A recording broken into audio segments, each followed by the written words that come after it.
Uliyathukadavu regulator cum ബ്രിഡ്ജിന് സംസ്ഥാന ബജറ്റിൽ 80 കോടി വകയിരുത്തിയതോടെ പൂവണിയാൻ പോകുന്നത് കർഷകരുടെ ചിരകാല സ്വപ്നം.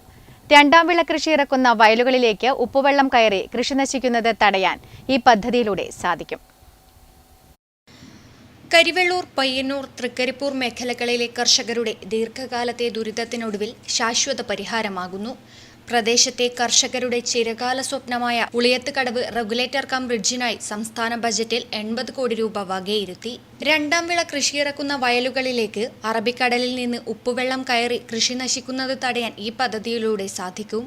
പയ്യന്നൂർ മുനിസിപ്പാലിറ്റിയിലെ കാറമേൽ, വെള്ളൂർ, കരിവെള്ളൂർ, പെരളം പഞ്ചായത്തിലെ കുനിയൻ, തൃക്കരിപ്പൂർ പഞ്ചായത്തിലെ ഈയക്കാട് മുതൽ കാലിക്കടവ് വരെയുള്ള പ്രദേശങ്ങളിലെ ഏകദേശം 200 ഹെക്ടറോളം വയലുകളാണ് വർഷങ്ങളായി ഉപ്പുവെള്ള ഭീഷണി നേരിടുന്നത്. വേലിയേറ്റ സമയത്ത് കടലിൽ നിന്നുള്ള ഉപ്പുവെള്ളം തിരിച്ചൊഴുകി 15 കിലോമീറ്റർ അകലെയുള്ള കാലിക്കടവ് പാലം വരെ എത്താറുണ്ട്. തോടിന്റെയും പുഴയുടെയും അരികു പൊട്ടിയ ഭാഗങ്ങളിലൂടെ ഉപ്പുവെള്ളം വയലുകളിലേക്ക് കയറി രണ്ടാം വിള കൃഷി പൂർണ്ണമായും നശിപ്പിക്കുന്നതായിരുന്നു കർഷകരുടെ പ്രധാന ദുരിതം. ഡിസംബർ മാസം മുതലാണ് ഈ മേഖലയിൽ പ്രതിസന്ധി രൂക്ഷമാകുന്നത്. മുൻപ് കുണിയൻ പുഴയിൽ നിർമ്മിച്ച തടയണകളും താൽക്കാലിക ബണ്ടുകളും ഭാഗികമായ പരിഹാരം മാത്രമേ നൽകിയിരുന്നുള്ളൂ.